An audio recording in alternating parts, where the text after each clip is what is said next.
Would you speak how the law of attraction works with natural disasters such as hurricanes and tidal waves?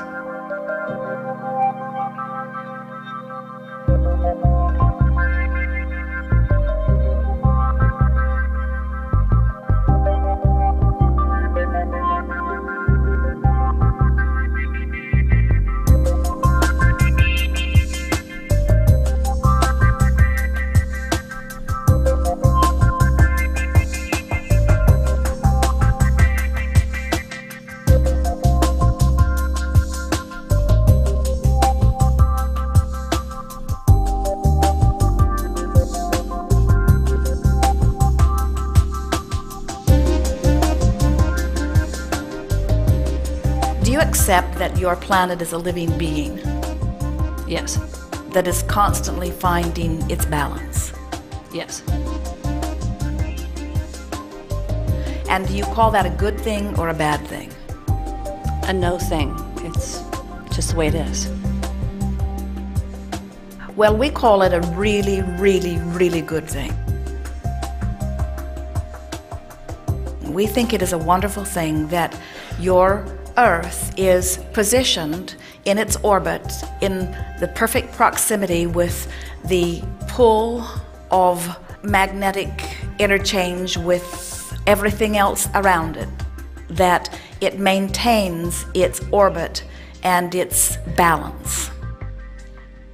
And everything about that is so monumentally, perfectly orchestrated. It's just hard for you to get your thoughts around how much well-being is going on in the perfection of the balance of your planet. So, if we were standing in your physical shoes, we would be working to align with the idea of this safe universe in which you live. And we would be appreciating our place in this time-space reality, and in that appreciation, you will always be in the vibrational attitude that will always inspire you to be in the right place at the right time. Let's say that you live on the beach in Florida and you've decided that you're going to stay there and take your chances, but you're going to improve your probability of doing well by choosing a structure that is extremely well made and by choosing landscape that can be easily replaced, and you're going to enjoy the sun while it shines, and you're not going to worry too much about the wind when it blows, and you figure that you'll evacuate when it does and that your structure will be all right and it will be another sort of new beginning, and that the whole adventure is fun for you, and that you're in alignment with it, and you know that hurricanes have always been a part of life here, and as you do a little studying, you know that there are patterns where there are increase in some seasons, but you know this has ever been thus, and here Florida stands, and sometimes it is a house cleaning, but the land always survives, and new generations come and rebuild, and that you're at one with it, and so you've brought yourself into vibrational alignment. Because you're in that vibrational alignment, in that connection, even using that as your reason for connection, you would always be in the right place at the right time. And if there were something looming in the future that would not allow you to maintain this balance that you've lined up with, you would get an overwhelming impulse to go someplace else. But we can't teach anyone from their place of fear to make the right decision. In other words, those that offer warnings that say, oh, danger here, everybody get out, first of all, they don't leave. And those that listen often just listen in fear and make their experiences worse. We really want you to come to the place where you expect well-being to be yours, and you line up with it on subjects of earthquakes and subjects of tsunamis and subjects of hurricanes and subjects of cancer and subjects of not enough money. You line up on it on every subject that you have the opportunity. You just find a way. If I'm going to think about this, I'm going to find a way of thinking about it that I can live with. You make that emotional journey again and again and again. Before you know it, you're someone who lives in a vibration of well-being. And when you're someone who lives in a vibration of well-being, the seas will part for you. Heaven and earth will move. Things happen, and you're always the one that's standing there unscathed because your vibration does not allow other than that.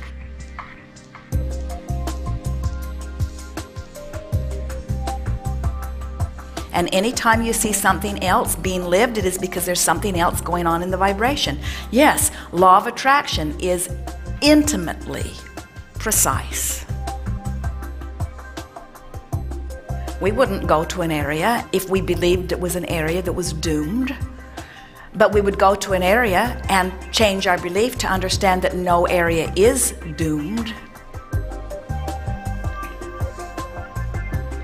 You're not being picked out because you're in a mass consciousness that is thinking negatively. You have individual resources that make you independently in a place of well-being no matter what. And if you watch for it, you see evidence of that everywhere.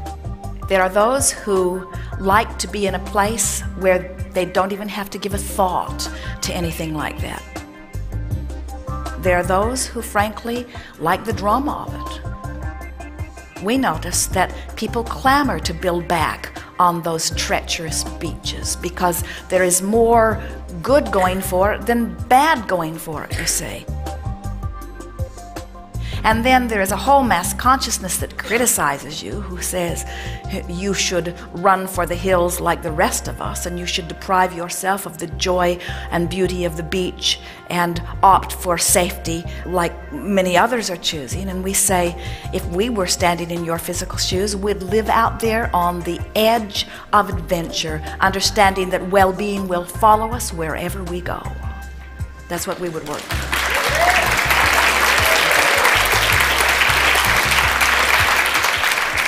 And then we would just zig and zag amongst the others, and when they say, how is it that well-being seems to follow you wherever you go? You say, somehow I just got focused on well-being, and the more I focused upon it, the more it came, and the more it came, the more I looked at it, and the more I looked at it, the more it came, and the more it came, the more I looked at it. And they say, well, you must have been born in the perfect place at the perfect time. You say, no, I wasn't, but I learned to focus in a way that felt better all the time. I'm always reaching for the best feeling thought that I can find from wherever I am. And now, after practicing it for 2 weeks, I'm really good at it.